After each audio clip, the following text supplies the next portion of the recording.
Thank you for joining us today.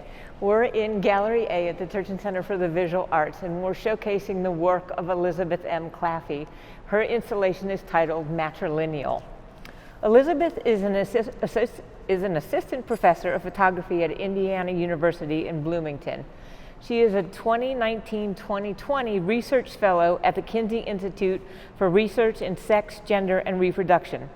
She was an honors graduate of Earlham College in Richmond, Indiana, and has an MFA in studio art from the Texas Women's University, where she also earned a graduate certificate in women's studies.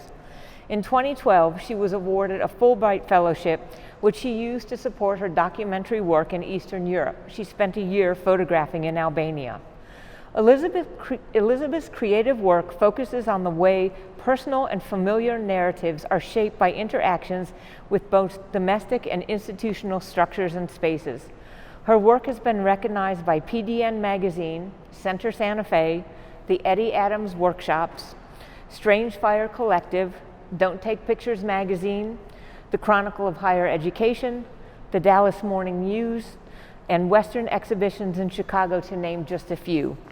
Elizabeth's work is specifically aimed at starting conversations within community. She uses visual art as a catalyst for storytelling and to express the knowledge of people often under-recognized within the public sphere. Elizabeth's projects examine cultural and social context, engage in community dialogue, and encourage critical inquiry. Matrilineal is designed to challenge the way that one defines knowledge, which has ultimately been shaped by the patriarchy.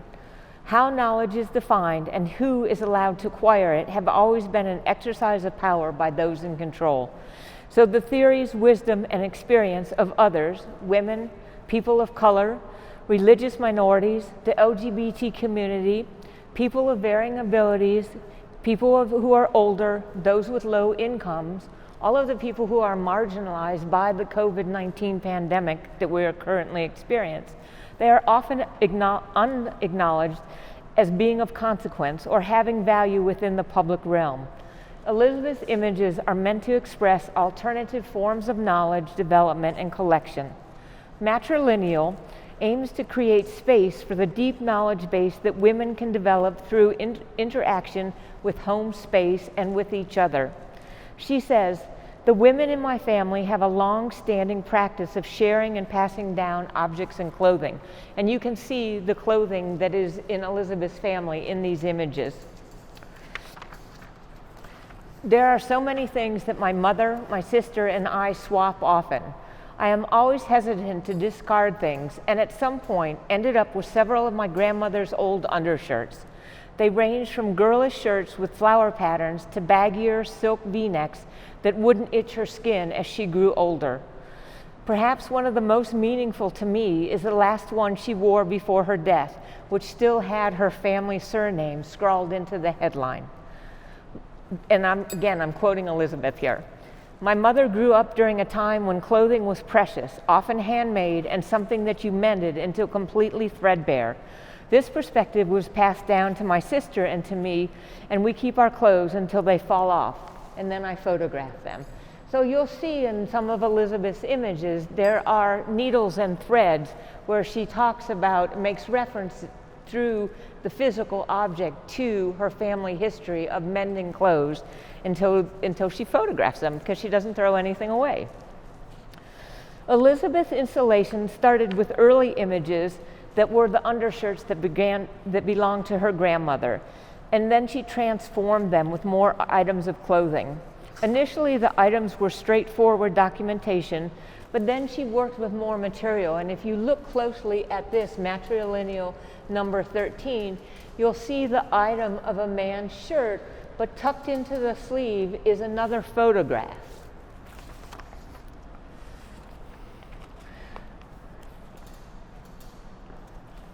And she says that, "I'm interested in not only in the physical and emotional work women do within kinship structures, but also for the time and the space in which stories are passed down.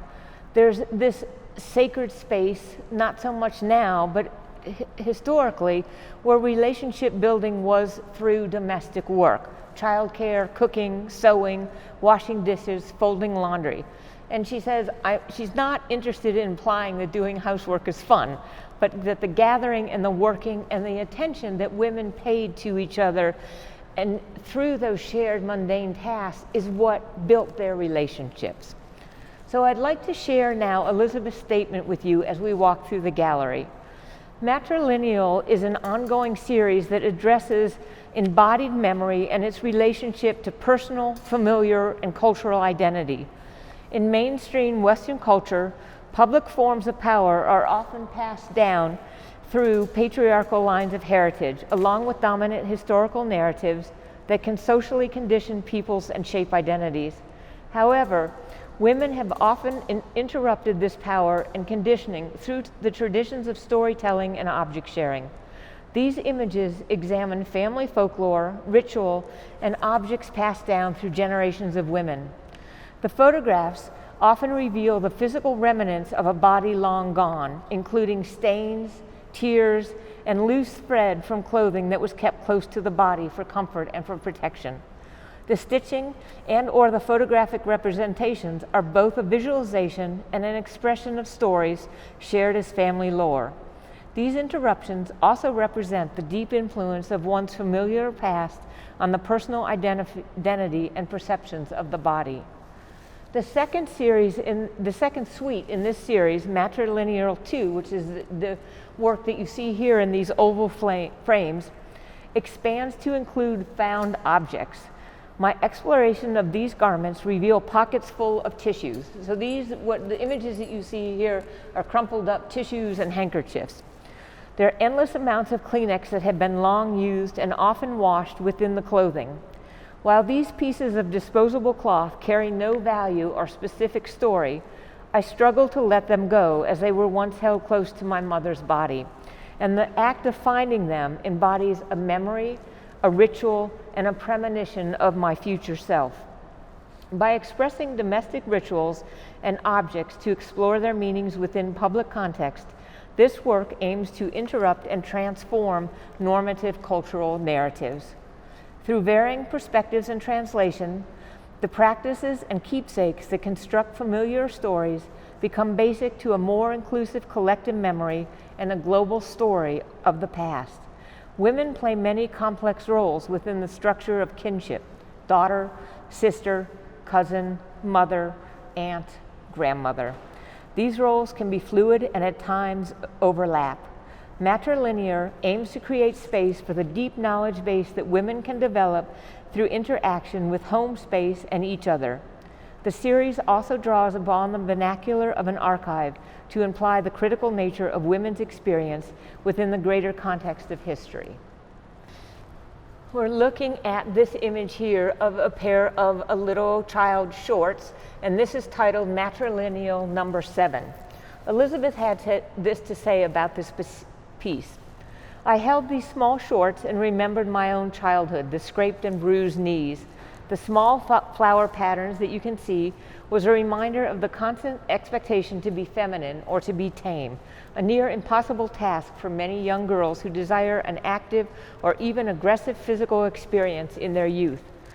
Simultaneously, I thought of my oldest daughter, Margaret. Her bruised knees reveal so much about who she is, the risks she takes, and the small details of her daily life, as well as being a physical manifestation of how she is like her mother. In this instance, the thread, which you see here in the image, became the broken or scraped skin of those once little knees. At times, the stories being expressed in these images are more about patterns of experience than a specific incident. Familial knowledge can be an empowering force in the face of physical uncertainty, aging, or just trying to better understand one's physical and emotional construct. We are DNA and lived experience.